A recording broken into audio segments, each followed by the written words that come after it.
The top stories. President Taye Atske-Selassie says Flag Day is a moment for Ethiopians to reaffirm their hope for the future.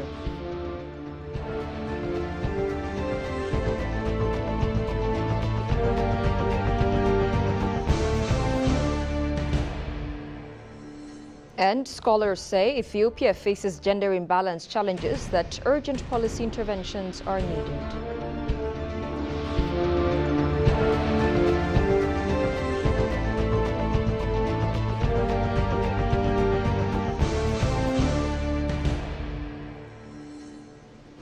Hello and a warm welcome to EBC News. With the news, I'm Tabitha John. To stay with us, we'll be back after the following short transition.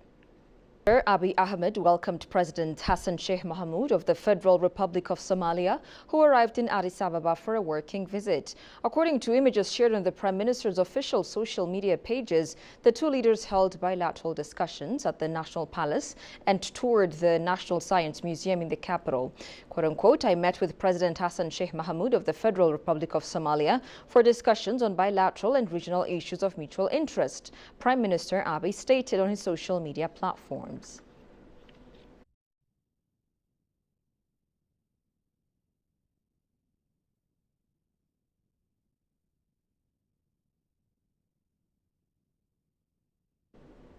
Egypt has intensified its hostile rhetoric against Ethiopia over the Nile River and the Grand Ethiopian Renaissance Dam Gird. The latest manifestation of this belligerent approach has been at a gathering routinely used to advance Egypt's unlawful and hegemonic ambitions over the Nile River basin.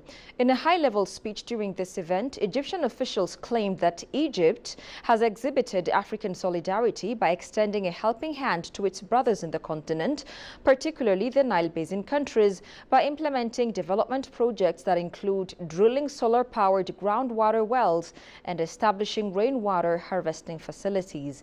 Egypt's skewed interpretation of African solidarity is evident in such statements. In this limited view of solidarity, Nile Basin countries are portrayed as recipients of symbolic Egyptian assistance and to be content with modest initiatives like a well water here and solar panel there. This outdated and insufficient notion of solidarity no longer aligns with the realities and aspirations of the African continent. Genuine solidarity requires acknowledging the right of all nations and peoples to development. This, in turn, requires recognizing the legitimate right of all riparian countries to utilize the Nile fairly and equitably as a shared resource. Egypt's colonial-era mindset has led to the pursuit of a failed and misguided policy of undermining Ethiopia instead of nurturing collaboration. Ethiopia, the source of 85% of the Nile's river's waters, the origin of the mighty Abai River, is on the path to prosperity. Ethiopia will not be pressured or cowed into abandoning its right to utilize the Nile to meet its water needs. Ethiopia's rise is a reality that cannot be reversed despite all the machinations, proxy shenanigans, and ill-conceived attempts of its adversaries. For decades, Ethiopia and other Nile riparian countries have engaged with Egypt in the search of a transboundary cooperation rooted in international law. Egypt has never negotiated in good faith, both during the trilateral negotiations on the first filling of the dam and the annual operation of the Gird, and the negotiations for the agreement on the Nile River Basin Cooperative Framework, CFA, which is the only basin-wide treaty of Nile River Basin. Oblivious to the needs and rights of other riparian states, Egypt continues its efforts to impose its claim of a quote-unquote historical right emanating from its self-serving colonial-era dealings. Egypt also attempts to reinforce its claim of historic rights with numerous illegal, reckless, and water-wasting practices, including out-of-basin water diversion without any consultation with or notification to other riparian states. Unlike other regional issues where Egypt is both the mediator, the belligerent, and the culprit, the Nile portfolio can only get a resolution through direct engagement with the concerned parties. Water security can only mean equitable and reasonable utilization of the Nile River by all riparian states. The GERD is one of the several projects in the upper riparian countries of the Nile. As Egypt's fate is intertwined with other African riparian countries of the Nile, the only rational approach is for Egypt to deal with other riparian countries on equal terms in good faith, eschewing the threats, insults and acts of subversion that have come to characterize the Egyptian approach to dealing with upper riparian countries. Egypt's unguided leap from fabricated claims of drought to another extreme of flooding only proves Egypt operates in extremes, unwilling and unable to find a solution centered on mutual interest. True to character, Egypt also drags Sudan into its self-fabricated crisis. The truth is, Ethiopia and Sudan maintain effective coordination on the GERD and will continue to translate their brotherly ties to the shared development of their people. As a country with a long experience of constructing and operating hydroelectric dams, it holds the highest level of professional standards in the management of its dams, including the GERD. Ethiopia's Green Legacy Initiative, Afforestation Drive, and its salutary effect on the GERD are lessons Egypt should draw from. Ethiopia continues to choose diplomatic means and friendly relations with Egypt and has never initiated diplomatic spats or issued unwarranted bellicose statements. Welcome back. Ethiopia's recent achievements are raising the height of the national flag. The Federal Democratic Republic of Ethiopia's Government Communications Service, GCS, said in a statement today on the occasion of the 18th National Flag Day. The statement highlights that the country has turned historic challenges into milestones of development and national pride. The Abai River, long a source of regret and sorrow for Ethiopians who could not benefit from its waters, has now become a foundation for progress. The Grand Ethiopian Renaissance Dam GERD has transformed the river into a source of electricity and light for tens of millions of citizens while generating opportunities in fisheries, food sovereignty, tourism and urban development. Quote-unquote, the GERD has turned the river's past underutilization into a symbol of victory and national triumph, the GCS said, noting that Ethiopia is further diversifying energy sources, including hydro, steam, solar, wind and nuclear power, strengthening both the nation's development and the symbolic stature of the flag. Beyond energy, Ethiopia has expanded its use of underground resources through large-scale natural gas and oil projects. Efforts to produce domestic fertilizer are reaching a critical stage, supporting agricultural productivity and reinforcing food sovereignty. The government has also undertaken wide-ranging efforts to modernize urban and rural life. Smart city initiatives, environmental protection projects along riversides, such as in Entoto and the Awash River Basin, and rural development programs have enhanced Ethiopia's international image while elevating the dignity of the national flag. The GCS emphasized that Flag Day is not only a celebration of independence, but a symbol of freedom secured through sacrifice. Our ancestors gave their blood and lives to protect Ethiopia's freedom, passing on a flag that serves as a beacon of liberty, not only for Ethiopians, but also for the world, the statement said. Today, the legacy continues with heroes defending Ethiopia's sovereignty on land, in the air, at sea, and in cyberspace. Citizens are called to honor these sacrifices by upholding the flag with dignity and working to achieve Ethiopia's prosperity.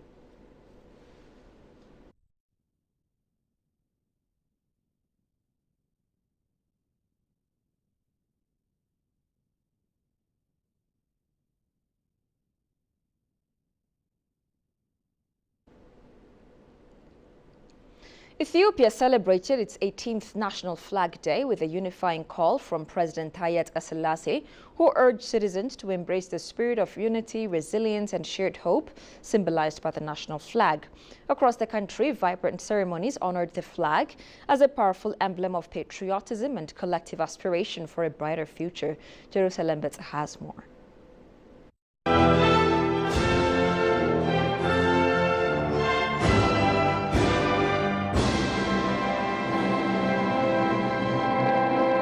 According to amended flag proclamation number 863/1006, Article 2, National Flag Day is observed annually on the first Monday of the Ethiopian month of October. On this move, this year's 18th National Flag Day celebration was held at the House of People's Representatives, and high-level government officials attended the ceremony, including Taggase Chafo, Speaker of the House of People's Representatives, Agenyo Teshager, Speaker of the House of Federation, and other government officials. On the occasion, Ethiopian President Haile Selassie stated that the National Flag Day is a moment for Ethiopians to renew their love and unity for their country and to strengthen their hopes for the future. የሰንደቅ ዓላማ ቀን እያንዳንዱ ኢትዮጵያዊ ለሀገሩ ያለውን ፍቅር The Ethiopian flag is a symbol of our national identity and sovereignty. Ethiopians must ensure peace in our minds, carry the lights of optimism in our hearts, and protect our flag and our nation through united efforts. The annual celebration of National Flag Day serves as a platform for Ethiopians to reinforce their commitment to our country, strengthen unity, and solidify hope for the future. The president also drew attention to Ethiopia's growing international recognition through initiatives such as the Green Legacy Program and progress in agriculture, industry, and other development sectors, which elevate the pride of the national flag. The president further highlighted the Ethiopian government's commitment to the fair, cooperative, and peaceful utilization of sea access and maritime rights based on mutual benefit and diplomacy. የኢትዮጵያ መሻት የሰላም የትብብርና In recent years, Ethiopia has faced severe existential challenges. Yet, through the unwavering unity and resilience of its people, the nation now stands firm, demonstrating its capacity to shape its own destiny. This progress is not founded on mere aspirations but on tangible achievements. Going forward, Ethiopia remains committed to asserting its rightful and equitable use of transparent resources, especially access to the sea through peaceful diplomatic and mutually beneficial means. In this regard, the responsibility of lifting our nation higher rests on each and every one of us. Meanwhile, this year's Flag Day is being celebrated across the country, including by the Ethiopian National Defense Force and regional states, under the theme Our Flag, a Herald of Prosperity for Ethiopia, a symbol of unity, sovereignty, and renaissance.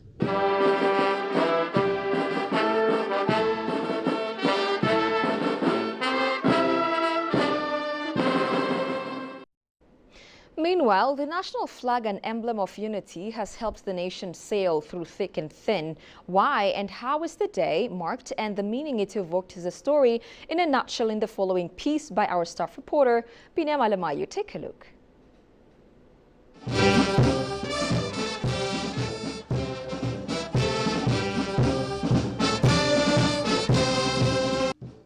Ethiopia marked its 18th National Flag Day on Monday, September 13, with a national celebration held in the presence of President Haile Selassie under the theme National Flag for heralding the era of Ethiopia's leap, national unity, sovereignty, and renewal.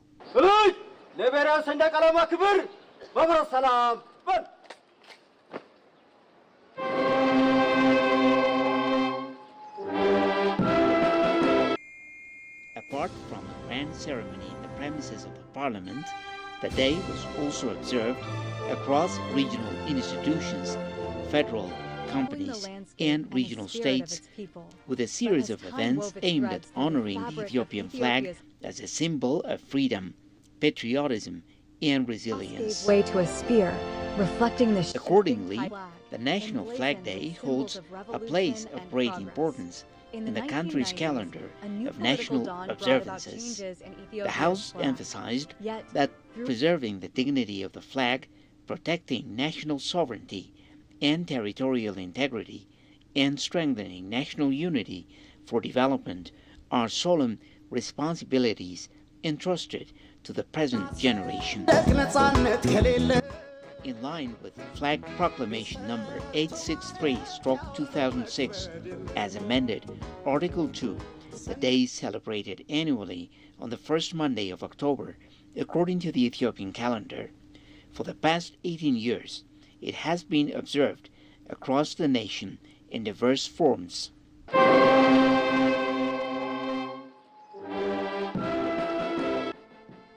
The flag, a timeless emblem of sovereignty and unity, has been a witness to the sacrifices of generations, from historic victories to modern triumphs. Citizens are encouraged to embrace the flag as a symbol of dialogue, national unity, and shared identity. The Flag Day serves as an occasion for every citizen to renew their pledge before the national flag to uphold unity, defend sovereignty, and contribute to the nation's progress, ensuring Ethiopia's continued prosperity and revival. Our heroes, past and present, including our national defense and regional forces, have upheld the dignity of the flag, defining the nation with courage and sacrifice. The day also celebrates Ethiopia's ongoing development strides, achieved through national unity and the defense of sovereignty.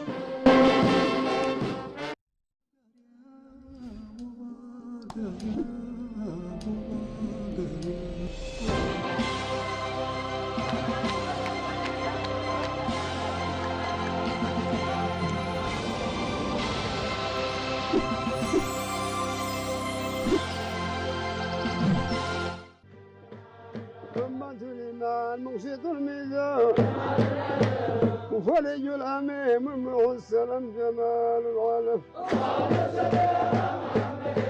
جمال العالم اللهم صل على محمد أمة الإيمان مقصد الميزان وفلي الأميم السلام جمال العالم جمال العالم اللهم صل على محمد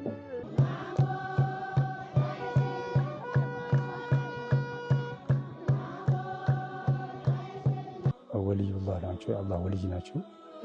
ያው ሲልሲላን ወደ ጉራጌ ሀገር ያመጡ ከዳን ይዞ ወደ ጉራጌ ሀገር ያስገቡ እስልምናን ያስፋፉ ወልይ ናቸው።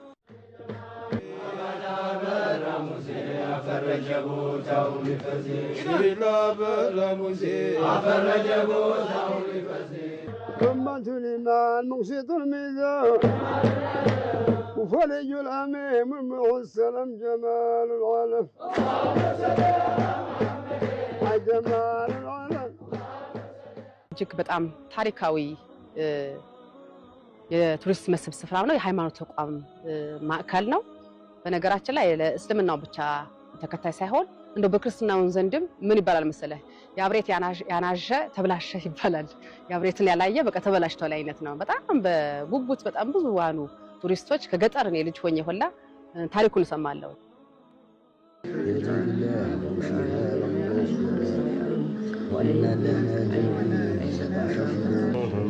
بما في قلوبهم قل استهزئوا إن الله محرج ما عنها في غائبي وما أدراك ما يوم ورسوله.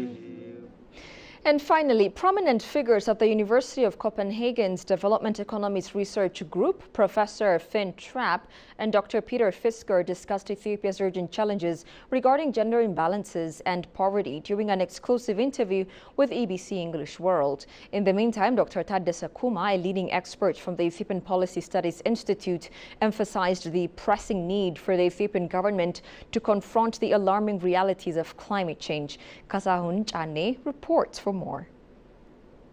In an exclusive interview with Ethiopian Broadcasting Corporation EBC English World, notable scholars from the University of Copenhagen's Development Economics Research Group, Professor Finn Trapp and Dr. Peter Fisker, shed light on Ethiopia's critical issues of gender, disparity and poverty. The insights aim to inspire action and collaboration for positive change. For small farmers at household level to adapt to climate change, this is difficult.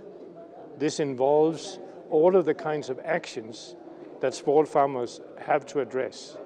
So this goes from preparing the field, to sowing, to harvesting, and to try to create the livelihood so that you can move out of poverty. We know that 85% of the Ethiopian population is affected by climate change, And these actions, these adaptive actions that they can take, they can be more effective if they are supported through government programs, through effective interventions, we sometimes say. But what we really mean is if they can be helped in order to better adapt to the increasing shocks. You have droughts, you have increased temperature, and when you have increased temperature and increased drought, of course households need to figure out what to do. It's good if they can be supported in that.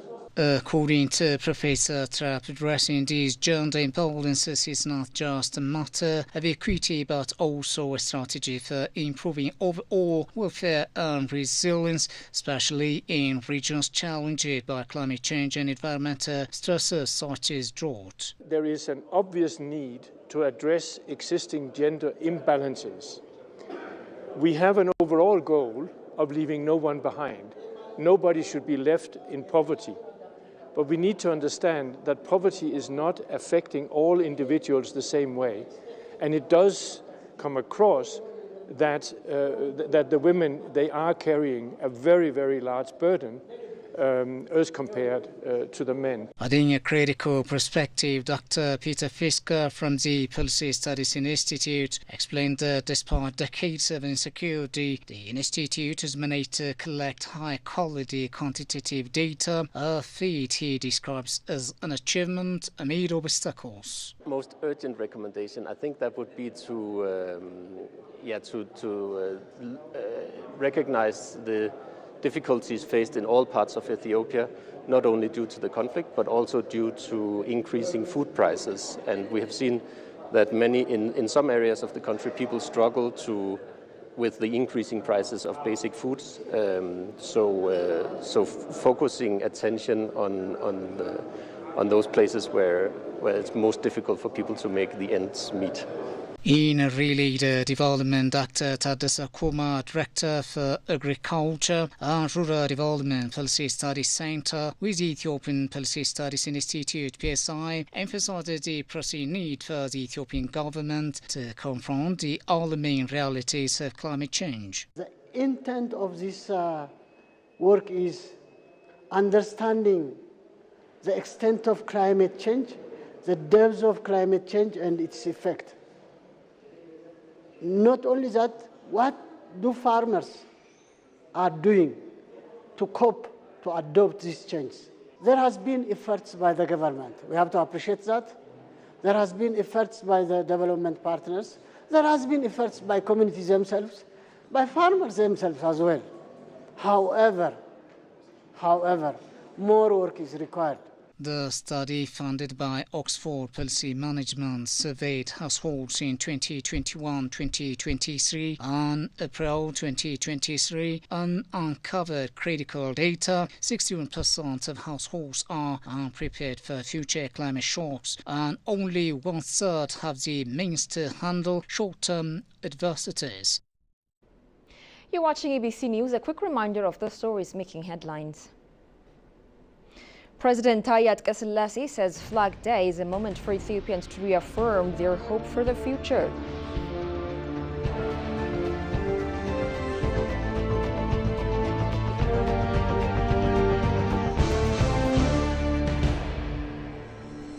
And scholars say Ethiopia faces gender imbalance challenges that urgent policy interventions are needed.